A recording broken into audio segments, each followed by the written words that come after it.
Important question है, previously बीपीसीसीएचएन exam के अंदर ऐसा क्वेश्चन पूछा हुआ है। प्रीवियसली बीपीसीसीएचएन का एग्जाम इग्नू यूनिवर्सिटी ने करवाया था, उसके अंदर ऐसा क्वेश्चन एज इट इज पूछा हुआ है, तो याद रखिएगा। चलिए यहां पर क्वेश्चन पूछा हुआ है कि place where the pregnancy can be terminated, कौन सी जगह पर एमटीपी करवा सकते हैं, कौन सी जगह पर आप टर्मिनेट करवाएंगे प्रेगनेंसी को, आंसर दीजिएगा। पहला ऑप्शन है 8 वीक ऑफ गेस्टेशन, अगर 8 वीक ऑफ गेस्टेशन है तो प्राइमरी हेल्थ सेंटर पर पीएचसी पर करवा सकते हैं। सेकंड ऑप्शन है 12 वीक ऑफ प्रेगनेंसी है, 12 वीक ऑफ गेस्टेशन है तो सीएससी पर करवा सकते हैं। अगर 20 वीक ऑफ गेस्टेशन है तो डिस्ट्रिक्ट हॉस्पिटल में करवा सकते हैं या अबव फैसिलिटी में करवा सकते हैं। और डी ऑप्शन है ऑल ऑफ दी अबव करवा सकते हैं। चलिएगा आंसर दीजिएगा, क्या इसका करेक्ट आंसर है।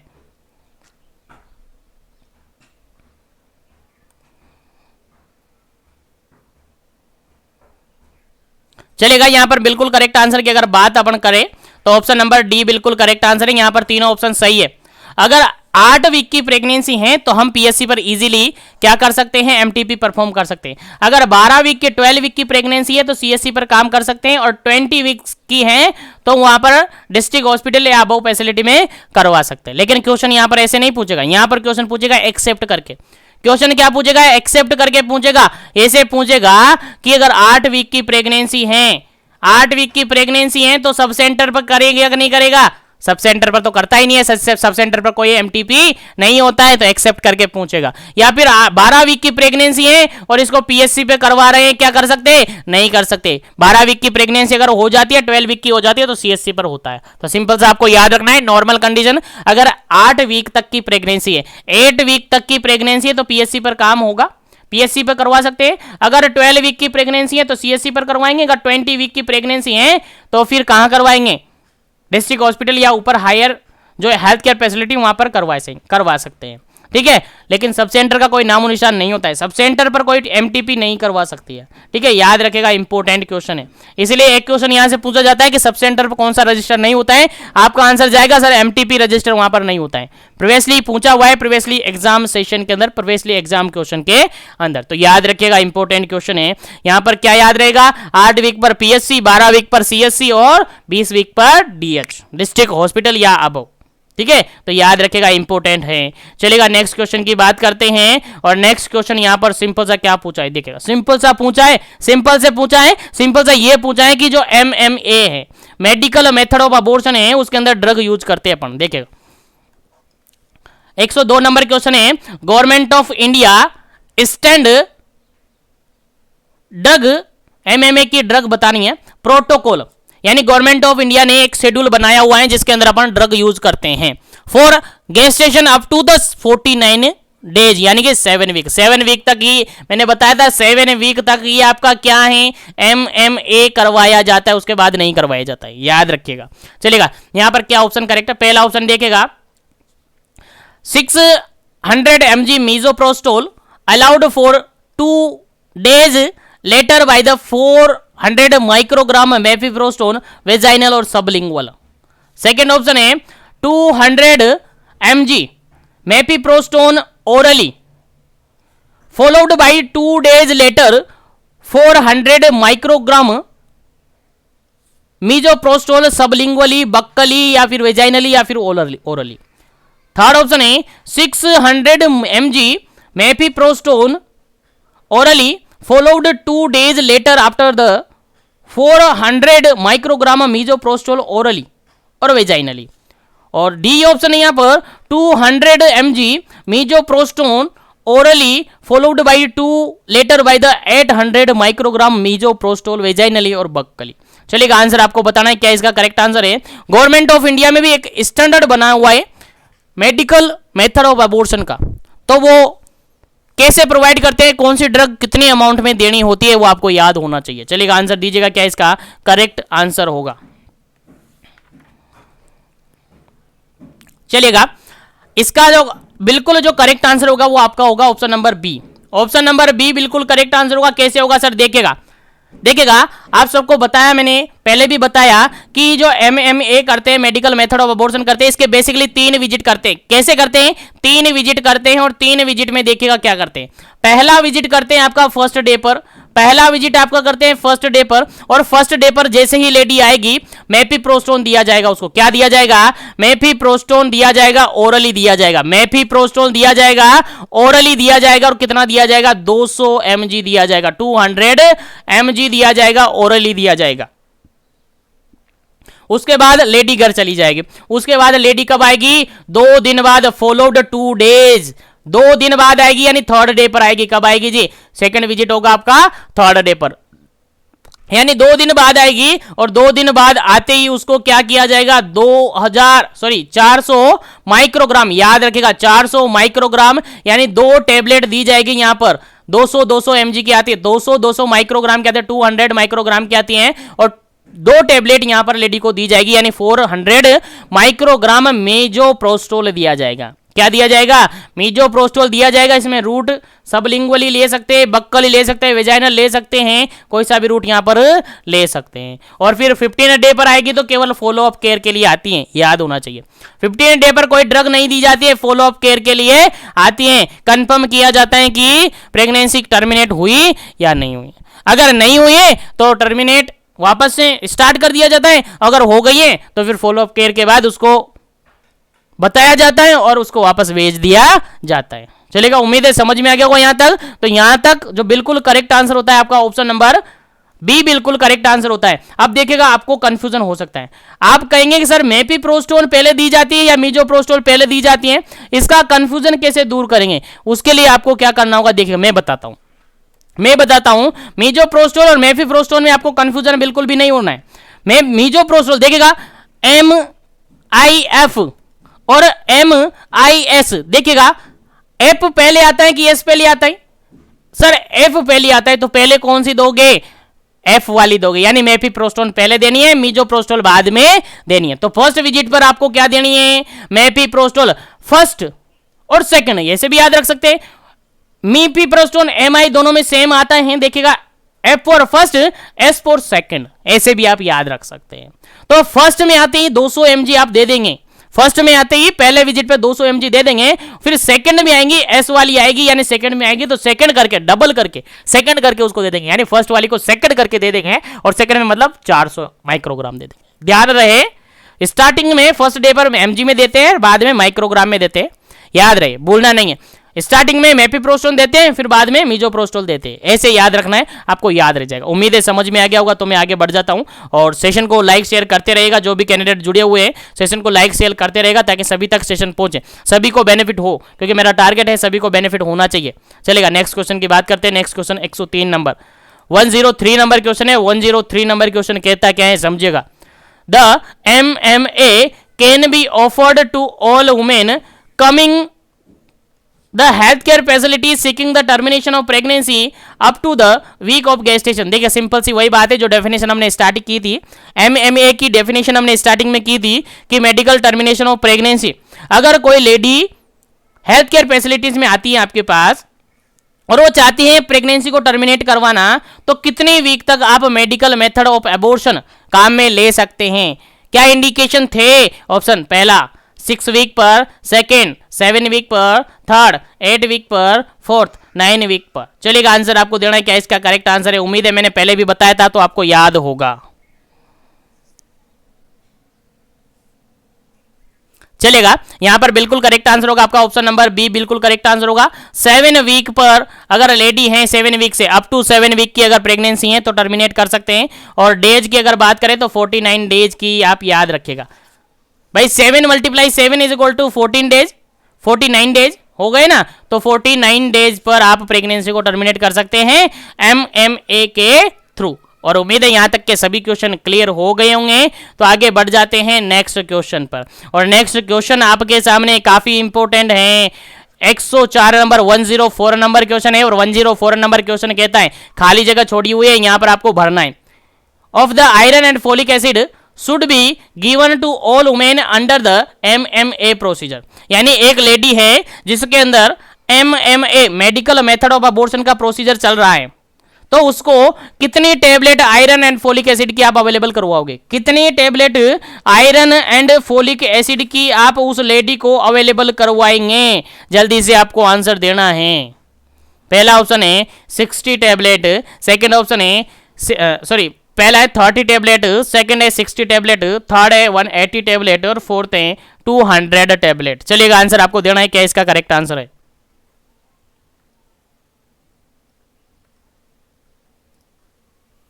चलिए यहां पर अगर बिल्कुल करेक्ट आंसर की बात करें तो ऑप्शन नंबर सी बिल्कुल करेक्ट आंसर होगा। ऑप्शन नंबर सी बिल्कुल करेक्ट आंसर होगा। कितने टेबलेट देंगे जी अपन उसको? 180 180 टेबलेट उसको देंगे। 180 टेबलेट पर डे, एक टेबलेट मतलब कि 6 मंथ तक देंगे। कितने महीने तक? 6 महीने तक उसको टेबलेट देने के लिए बोलेंगे कि 6 महीने तक आपको टेबलेट लेनी है आयरन एंड फोलिक एसिड की, क्योंकि उसके कारण से आपके अंदर आपकी बॉडी में वीकनेस हो सकती है और आपको एनीमिया होने की संभावना रहती है। इसलिए लेडी को 180 180 टेबलेट अवेलेबल करवाई जाती है, जो कि 6 महीने तक वो टेबलेट लेती है। 6 महीने तक लेडी क्या करती है? टेबलेट लेती है। याद रहे, याद रहे, इसका क्वेश्चन का बिल्कुल राइट आंसर क्या होता है? ऑप्शन नंबर सी बिल्कुल करेक्ट आंसर होता है। चलिए आगे बढ़ते हैं नेक्स्ट क्वेश्चन पर। नेक्स्ट क्वेश्चन आपके सामने काफी सिंपल सर, काफी इंपॉर्टेंट है और प्रीवियसली एग्जाम पेपर के अंदर आया हुआ है। याद रखिएगा, प्रीवियसली एग्जाम पेपर बीपीसीसीएसएन का एग्जाम पेपर हुआ है इग्नू यूनिवर्सिटी का, तो वहां पर ये क्वेश्चन पूछा गया है, तो आपको आना चाहिए, समझ में आना चाहिए, दिमाग में बैठ जाना चाहिए। चलेगा क्वेश्चन क्या कहता है, देखिएगा। The form field to record the monthly statement of all MTP done. देखिएगा क्वेश्चन यहां पर सिंपल सा ये पूछा है कि कौन सा फॉर्म फिल किया जाएगा जिसके अंदर जितनी भी महीने के अंदर जितनी भी एमटीपी हुई है उसका स्टेटमेंट रिकॉर्ड आप दर्ज करेंगे। तो पूरा महीने का एमटीपी स्टेटमेंट आप बनाएंगे तो कौन सा फॉर्म फिलअप करते हैं, आंसर देना है। पहला ऑप्शन यहां पर सी फॉर्म, सेकंड ऑप्शन है फॉर्म फर्स्ट, थर्ड ऑप्शन है यहाँ पर फॉर्म सेकंड है और फोर्थ ऑप्शन है यहाँ पर फॉर्म थर्ड। चलिएगा आंसर बताइएगा क्या इसका करेक्ट आंसर है। C form, first form, second form और थर्ड फॉर्म। अगर सभी एमटीपी, जो सारी एमटीपी हो चुकी है, एक महीने का पूरा स्टेटमेंट बनाना है, एक महीने का पूरा स्टेटमेंट यानी रिकॉर्ड बनाकर, और रिकॉर्ड कहां पर भेजोगे? रिकॉर्ड कहां पर भेजते हो? जैसे ही महीने का स्टेटमेंट बना दिया जाता है तो सीएमओ के पास, चीफ मेडिकल ऑफिसर के पास आप रिकॉर्ड को भेजते हो। कहां पर भेजते हो जी? सभी एमटीपी, जितने भी एक महीने के अंदर एमटीपी हुई है, सबका एक मंथली स्टेटमेंट बनाकर कहां भेजा जाता है? सीएमओ के पास भेजा जाता है, चीफ मेडिकल ऑफिसर के पास भेजा जाता है। तो कौन से फॉर्मेट में, कौन से फॉर्म में भेजा जाता है, आंसर आपको देना है, क्या इसका करेक्ट आंसर होगा।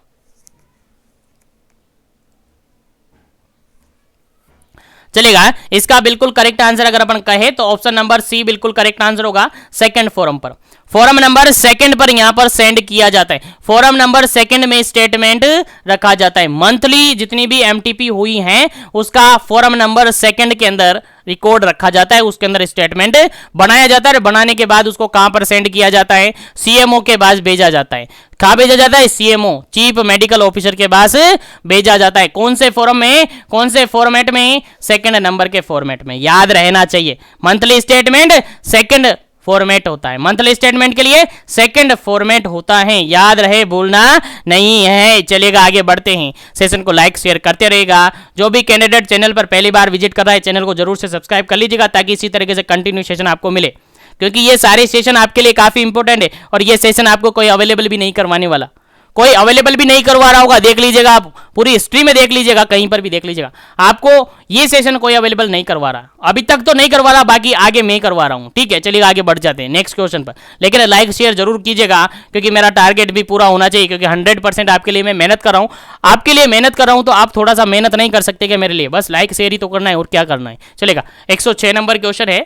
106 नंबर क्वेश्चन कहता क्या है? The form field the record all MTP conduct at the facility must be recorded in the confidential and admission register maintained at the facility of each calendar year। देखिएगा पूरे calendar year के अंदर कितनी MTP हुई है, उन MTP को एक कॉन्फिडेंशियली रिकॉर्ड बनाना है और उसको एक रजिस्टर के अंदर मेंटेन करना है। तो उसके लिए कौन सा फॉर्म फिलअप होगा?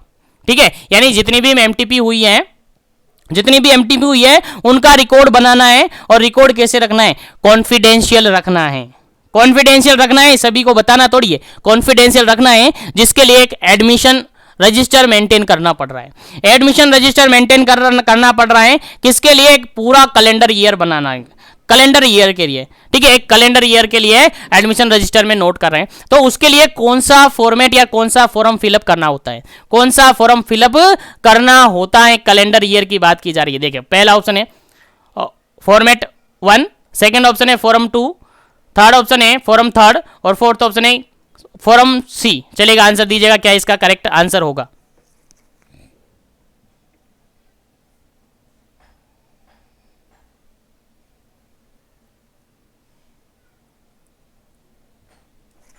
चलेगा, यहां पर बिल्कुल करेक्ट आंसर की अगर बात करें तो ऑप्शन नंबर सी बिल्कुल करेक्ट आंसर है। ऑप्शन नंबर सी बिल्कुल करेक्ट आंसर है। ऑप्शन नंबर सी बिल्कुल करेक्ट आंसर है। कौन सा फॉर्म भरेंगे अपन? फॉर्म नंबर 3 भरेंगे। कौन सा भरेंगे? फॉर्म नंबर 3 भरेंगे। याद रखिएगा, कॉन्फिडेंशियलिटी रखना है और एडमिशन रजिस्टर में अपन को मेंटेन करना है पूरे कैलेंडर ईयर में सभी एमटीपी को। तो आपका फॉर्मेट बनेगा, कौन सा फॉर्म बनेगा? फॉर्म नंबर 3 बनेगा। याद रखिएगा, इंपोर्टेंट क्वेश्चन है। आगे बढ़ते हैं नेक्स्ट क्वेश्चन पर। नेक्स्ट क्वेश्चन सिंपल सा यहाँ पर है और उम्मीद है सभी को समझ में आ जाएगा। 107 number question, 107 number question simple सा ये कह रहा है, the form field consent only the women is required if she is above the 18 years and only in case of minor and mentally ill women of any age her guidance consent is required. देखिएगा, अगर lady 18 साल की हैं, 18 साल से ऊपर की है तो कंसेंट फॉर्म वो फिलअप करेगी, और अगर लेडी 18 साल से कम की हैं या उसके अंदर किसी भी टाइप की कोई मेंटली इलनेस है तो फिर उसके गार्डियंस जो है वो फॉर्म फिलअप करेंगे। तो ऐसी कंडीशन में कौन सा फॉर्म फिलअप होता है? कौन सा फॉर्म फिलअप होता है? ऑप्शन के अकॉर्डिंग आंसर देना। पहला ऑप्शन है फॉर्म सी, ऑप्शन बी है फॉर्म फर्स्ट, ऑप्शन सी है फॉर्म सेकेंड, ऑप्शन डी है फॉर्म 3। चलिएगा, आंसर आपको देना है, क्या इसका करेक्ट आंसर होगा।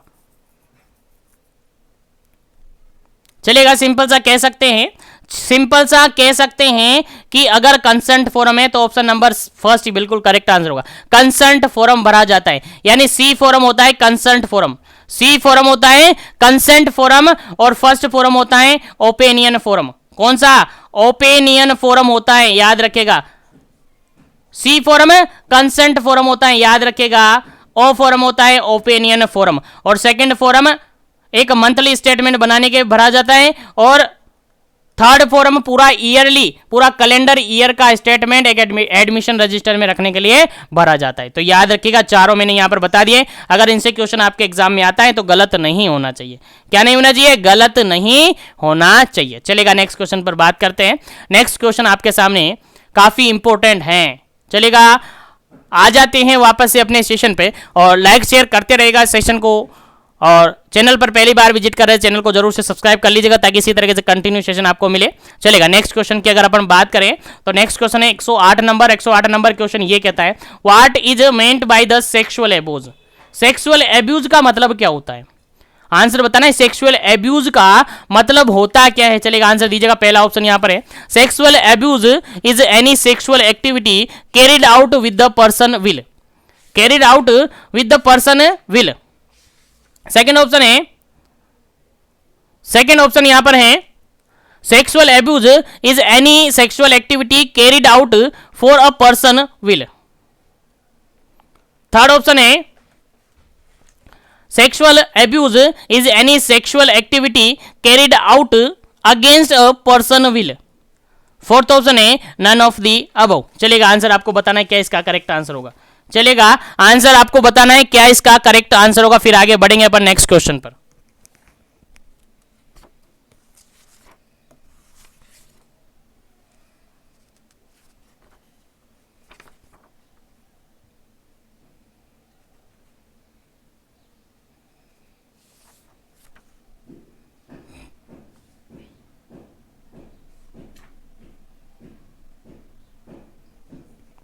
चलेगा, सिंपल सी अगर बात करें अपन, सेक्सुअल एब्यूज उसको कहेंगे जिसमें पर्सन के अगेंस्ट, जो भी पर्सन है उसके अगेंस्ट अगर सेक्सुअल एक्टिविटी की जा रही है, यानी sexually abuse is any sexual activity carried out against a person. Person की इच्छा के अगेंस्ट किया जा रहा है, पर्सन के अगेंस्ट किया जा रहा है, that is a sexual abuse. Against याद रखिएगा, हाईलाइट कर लीजिएगा, अगेंस्ट। ठीक है, ना तो फॉर, ना विद, ना फिर विदाउट, अगेंस्ट की बात की जाएगी। किसकी बात की जाएगी? अगेंस्ट की बात की जाएगी। अगर अगेंस्ट किया जा रहा है दैट इज सेक्सुअल एब्यूज। याद रखिएगा, इंपॉर्टेंट क्वेश्चन है। चलेगा नेक्स्ट क्वेश्चन की बात करते हैं, उम्मीद है सभी को याद होगा। What is the gather approach for the counselling adolescent? Adolescent को काउंसलिंग प्रोवाइड करनी है तो उसके अंदर जो गैदर अप्रोच काम में लिया जाता है वो क्या होता है? गैदर अप्रोच क्या होता है? चलिए आंसर दीजिएगा।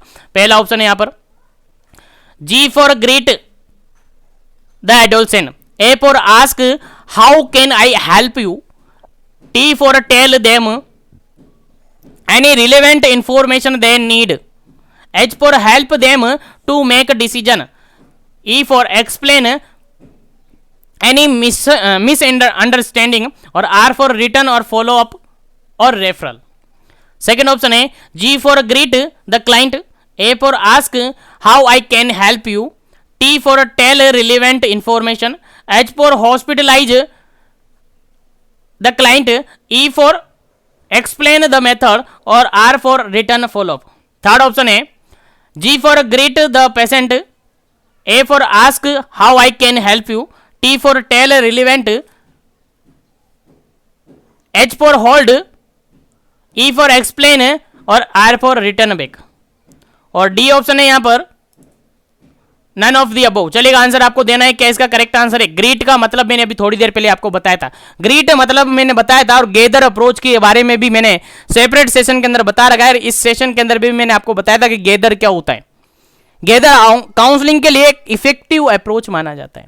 क्या माना जाता है? इफेक्टिव अप्रोच माना जाता है, जिसके अंदर क्या होता है देखिएगा। यहां पर अगर बिल्कुल करेक्ट आंसर की अपन बात करें ना, करेक्ट आंसर की अपन बात करें तो ऑप्शन नंबर फर्स्ट बिल्कुल करेक्ट आंसर होगा। क्योंकि अगर बात करें देखिएगा, जी फॉर ग्रीट होता है, मैंने बोला था ग्रीट होता है एडोलसेंट्स के लिए ग्रीट प्रोवाइड की जाए। ए फॉर आस्क होता है कि हम आपकी कैसी सहायता कर सकते हैं। टी फॉर टेल होता है कि कोई भी इंफॉर्मेशन है उसके रिगार्डेड टेल किया जाता है। एच फॉर हेल्प होता है, डिसीजन मेकिंग में हेल्प होता है। ई फॉर एक्सप्लेन होता है, मिसअंडरस्टैंडिंग को एक्सप्लेनिंग करना। आर फॉर रिटर्न होता है, या फॉलोअप होता है, या रेफर होता है। बिल्कुल सही आंसर है ऑप्शन नंबर ए। अगर अदर ऑप्शन की बात करें तो देखिए एच फॉर हॉस्पिटलाइजेशन नहीं होता है, एच फॉर हॉस्पिटलाइजेशन नहीं होता है, एच फॉर होल्ड नहीं होता है। दोनों ऑप्शन गलत हैं। पहला ऑप्शन बिल्कुल करेक्ट आंसर है। यहां पर सभी का फुल फॉर्म आपको याद होना चाहिए। जी फॉर ग्रीट होता है, ए फॉर आस्क होता है, टी फॉर टेल होता है, एच फॉर हेल्प होता है, ई फॉर एक्सप्लेन होता है, और आर फॉर रिटर्न होता है। ये सारे वर्ड आपको समझ में आने चाहिए। अगर आपको याद है ना तो गलत नहीं होगा आपका एक्शन, ठीक है, गलत नहीं होगा। और उम्मीद है समझ में आ गया। अगर याद रहेगा, नहीं याद रहे तो स्क्रीनशॉट ले लीजिएगा, स्क्रीनशॉट लेकर पढ़ लीजिएगा। बाद में भी आपको एक बार देखने की जरूरत पड़े तो मिशन एजुकेशन ऐप पर सारे क्वेश्चन अवेलेबल है। सभी क्वेश्चन को आप वहां पर इजीली पढ़ सकते हैं। चलेगा नेक्स्ट क्वेश्चन की बात करते हैं। 110 नंबर क्वेश्चन 110 नंबर क्वेश्चन है, और 110 नंबर क्वेश्चन सिंपल सा क्या कहता है, what are the 6 step of counselling? Counselling की 6 स्टेप कौन कौन सी है? चलेगा आंसर दीजिएगा। काउंसलिंग की 6 स्टेप कौन कौन सी है? फटाफट से आंसर दीजिएगा। काउंसलिंग के 6 स्टेप कौन कौन से? पहला ऑप्शन देखेगा स्टेप फर्स्ट, जिसके अंदर कनेक्ट किया जाता है। स्टेप फर्स्ट जिसके अंदर क्या किया जाता है? कनेक्ट किया जाता है, कनेक्ट। सेकेंड स्टेप की बात करें तो रीएश्योर। थर्ड स्टेप की बात करें तो स्टेबलाइज। फोर्थ स्टेप की बात करें address need and concern. Fifth step की बात करें प्रोवाइड सपोर्ट, और सिक्स्थ स्टेप की बात करें फैसिलिटेट कॉपिंग। सेकेंड ऑप्शन है फर्स्ट स्टेप में कनेक्ट, सेकेंड स्टेप में रिक्वेस्ट, थर्ड स्टेप में स्पीक स्लोली, और फोर्थ स्टेप के अंदर address need to concern, fifth stage के लिए प्रोवाइड सपोर्ट, और सिक्स स्टेज में फैसिलिटेट कॉपिंग। थर्ड स्टेप की बात करें, थर्ड ऑप्शन की बात करें तो फर्स्ट स्टेप में कनेक्ट होता है, सेकंड स्टेप में रिमेंबर होता है, थर्ड स्टेप में स्पीक सॉफ्टली होता है, और फोर्थ स्टेप में एड्रेस नीड एंड कंसर्न होता है, फिफ्थ स्टेज में प्रोवाइड सपोर्ट होता है, सिक्स स्टेप में फैसिलिटेट कॉपिंग होता है। चलेगा अब आंसर बताइएगा क्या इसका करेक्ट आंसर होगा, क्या इसका करेक्ट आंसर होगा। आंसर आपको देना है। उम्मीद है सभी को समझ में आ गया, वो सभी को याद होगा, और जिसको याद नहीं है वो याद रखिएगा।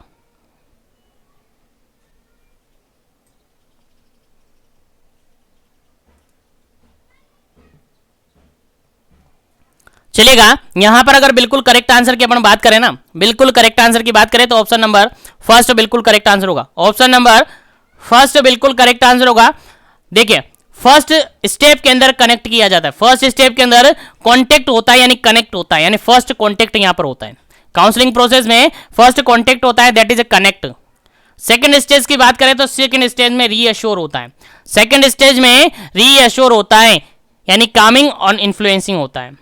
उसके अलावा थर्ड स्टेज की बात करें तो स्टेबलाइजिंग होता है, थर्ड स्टेज स्टेबलाइज होता है। फोर्थ स्टेज में address need to concern, address need and concert यहां पर चेकआउट होता है। उसके बाद फिफ्थ स्टेज में प्रोवाइड सपोर्ट, सपोर्ट प्रोवाइड किया जाता है। और फिफ्थ स्टेज में जो भी फैसिलिटेट होता है उसको कोपिंग किया जाता है।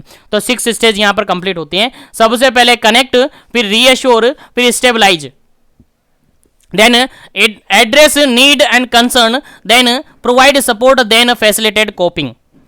ये 6 स्टेप होती है आपकी काउंसलिंग की, याद होनी चाहिए।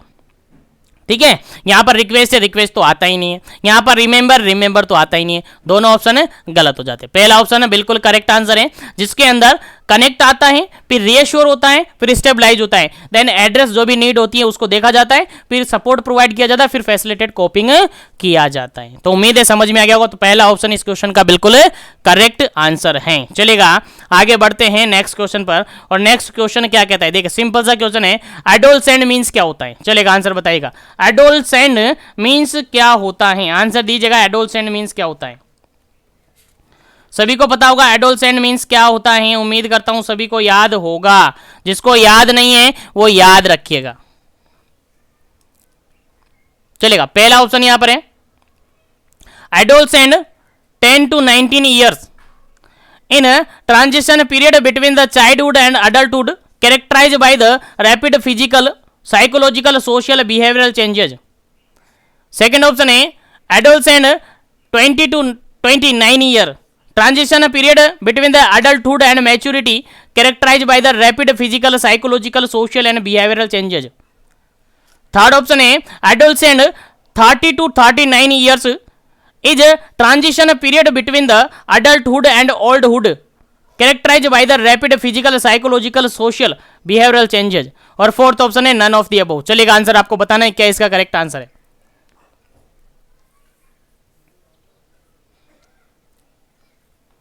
चलेगा, अगर सिंपल सी बात कहें तो एडोलसेंट एज की अगर अपन सिंपल सी बात कहें ना, तो एडोलसेंट एज 10 to 19 ईयर्स की जनरली मानी जाती है। 10 to 19 ईयर्स की जनरली मानी जाती है। 10 से लेकर 19 साल की जो एज होती है वो एडोलसेंट एज के अंदर काउंट की जाती है। तो यहाँ पर सेकंड ऑप्शन में तो 20 to 29 है, गलत है।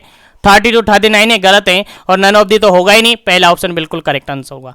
पहला ऑप्शन बिल्कुल करेक्ट आंसर होगा। क्या होगा, एज कितनी होगी, 10 to 19 ईयर्स होगी, जिसके अंदर ट्रांजिशनल पीरियड होगा किस किस के बीच में, चाइल्डहुड और एडल्टहुड के, यानी चाइल्ड और एडल्ट, एक तरफ तो चाइल्डहुड है, दूसरी तरफ एडल्टहुड है। ये बीच वाली स्टेज है जिसको एडोलसेंट एज कहते हैं, जिसके अंदर रैपिडली फिजिकल, साइकोलॉजिकल, सोशल और बिहेवियरल चेंजेस देखने को मिलते हैं। तो पहला ऑप्शन बिल्कुल करेक्ट आंसर है इस क्वेश्चन का। उम्मीद है याद हो गया होगा, समझ में आ गया होगा। तो आगे बढ़ते हैं नेक्स्ट क्वेश्चन पर। नेक्स्ट क्वेश्चन आपके सामने काफी इंपोर्टेंट है, सिंपल सा क्वेश्चन है, objective of the counselling session address sexual abuse are. देखिए क्वेश्चन सिंपल सा यहां पर ये है कि अगर सेक्सुअली एब्यूज हुआ है तो उसके रिगार्डेड अपन काउंसलिंग कर रहे हैं, तो उसके ऑब्जेक्टिव्स क्या क्या होंगे, उसके ऑब्जेक्टिव्स क्या क्या होंगे, आंसर आपको बताना है।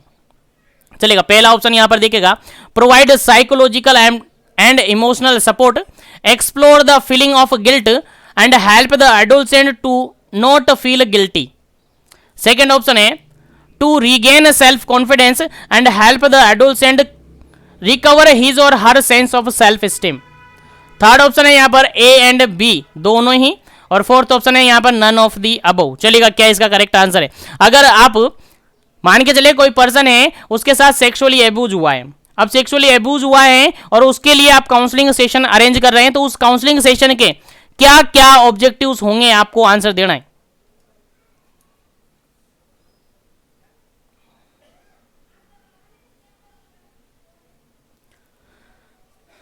चलेगा, यहां पर बिल्कुल करेक्ट आंसर होता है ऑप्शन नंबर सी, बिल्कुल करेक्ट आंसर होगा। यहां पर ए और बी दोनों ही सही है। ए में क्या है कि साइकोलॉजिकल सपोर्ट प्रोवाइड करना है, इमोशनल सपोर्ट देना है उस पर्सन को, और उसके अंदर अगर कोई गिल्टी फीलिंग आ रही है तो उसको अपन को एक्सप्लोर करना है, बाहर निकालना है, उसको मदद करना है, उसकी help the adolescent to not feel guilty. उससे कहेंगे कि आपको गिल्टी फील करने की जरूरत नहीं है, सब कुछ नॉर्मल हो जाएगा, सब कुछ नॉर्मल है, ऐसे तरीके से उसको समझाएंगे। उसके अलावा सेकंड है, रीगेन सेल्फ कॉन्फिडेंस, अपन कोशिश करेंगे कि उसके अंदर फिर से वापस से वही कॉन्फिडेंस आ जाए जो पहले था।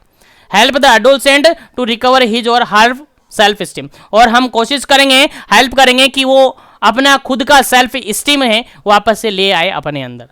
तो दोनों ही बिल्कुल करेक्ट आंसर हैं, दोनों ही ऑब्जेक्टिव होने चाहिए आपके काउंसलिंग सेशन के। तो उम्मीद है समझ में आ गया होगा। तो आगे बढ़ जाते हैं, सेशन को लाइक शेयर करते रहेगा ताकि सभी तक सेशन पहुंचे, क्योंकि मेरा टारगेट भी पूरा होना चाहिए। आपका टारगेट मैं पूरा कर रहा हूँ, सिलेबस में पूरा करवा रहा हूँ, तो आपको भी थोड़ा सा इतना सा मेहनत करना है कि एक बार से लाइक शेयर जरूर कर देना है। और जो भी नए कैंडिडेट जुड़े चैनल पर, चैनल को जरूर से सब्सक्राइब कर लीजिएगा ताकि इसी तरीके से कंटिन्यू सेशन आपको मिलते रहे, ताकि आपको इंतजार ना करना पड़े नोटिफिकेशन का। कि नोटिफिकेशन क्या, कोई कहेगा कि क्लास स्टार्ट होगी आ जाओ, नोटिफिकेशन आपको मिल जाएगा। नोटिफिकेशन बेल जो नोटिफिकेशन बेल आइकन है उसको ऑन कर लीजिएगा, ऑल पे प्रेस कर लीजिएगा ताकि आपको नोटिफिकेशन मिल जाए जैसे ही क्लास स्टार्ट हो। चलेगा, नेक्स्ट क्वेश्चन की बात करें, प्रिंसिपल ऑफ काउंसलिंग। काउंसलिंग के क्या क्या प्रिंसिपल होने चाहिए, काउंसलिंग के क्या क्या प्रिंसिपल होने चाहिए। चलेगा, आंसर आपको बताना है फटाफट से। काउंसलिंग के प्रिंसिपल क्या क्या होने चाहिए, आंसर दीजिएगा, क्या इसका करेक्ट आंसर होगा।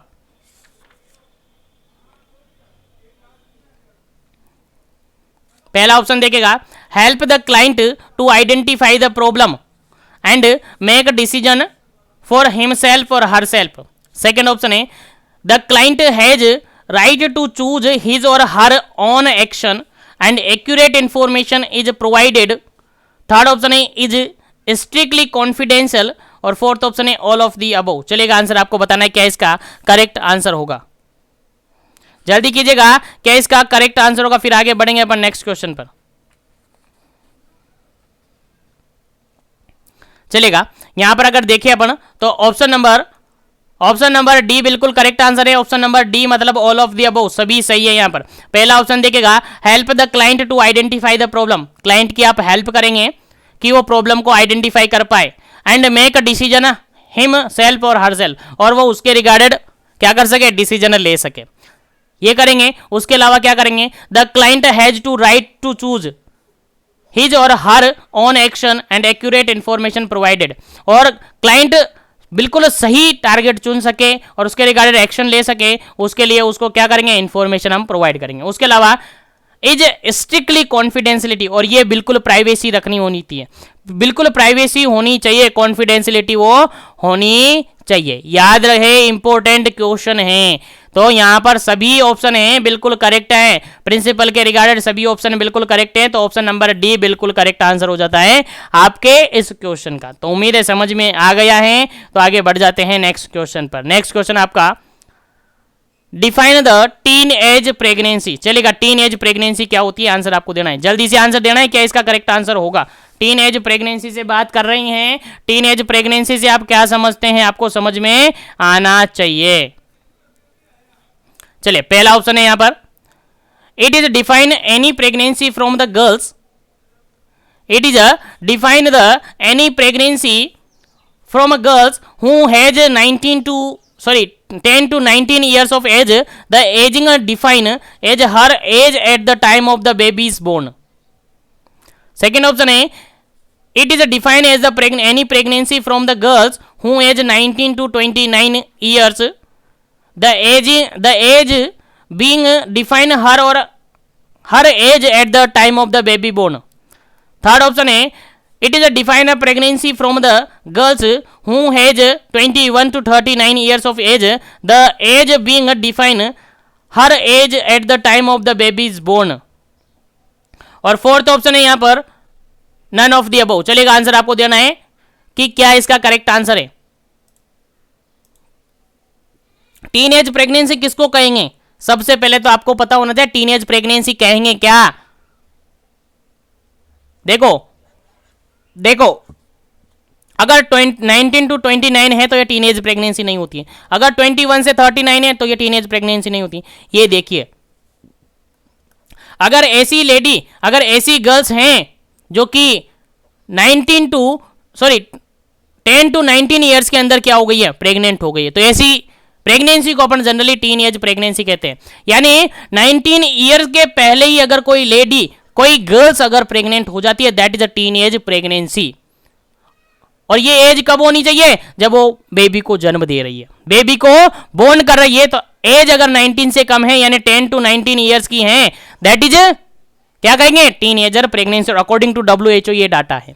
और इसी टीनेज प्रेगनेंसी को अपन क्या कहते हैं, एडोलसेंट प्रेगनेंसी भी कहते हैं। क्या कहते हैं, एडोलसेंट, क्योंकि ये कौन सी एज है, 10 to 19 ईयर्स की कौन सी एज है, एडोलसेंट एज है। और एडोलसेंट एज के अंदर अगर प्रेगनेंसी कंसीव हुई, दैट इज एडोलसेंट प्रेगनेंसी, अपन इसको कह सकते हैं। तो उम्मीद है याद रहेगा। चलेगा, मैं आगे बढ़ता हूं नेक्स्ट क्वेश्चन पर। नेक्स्ट क्वेश्चन आपके सामने पूछा है, teenage pregnancy also known as, teenage pregnancy को और किस नाम से जाना जाता है। अभी थोड़ी देर पहले मैंने बता दिया, आंसर बता दीजिए फटाफट से क्या इसका करेक्ट आंसर होगा।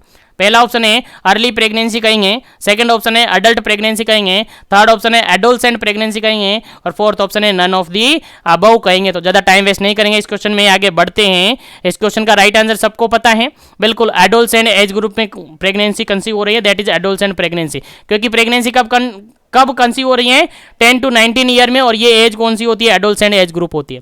और एडोलसेंट एज ग्रुप के अंदर अगर प्रेगनेंसी कंसीव हो रही है, that is a teenager pregnancy, और that is a adolescent pregnancy. याद रहे, भूलना नहीं है।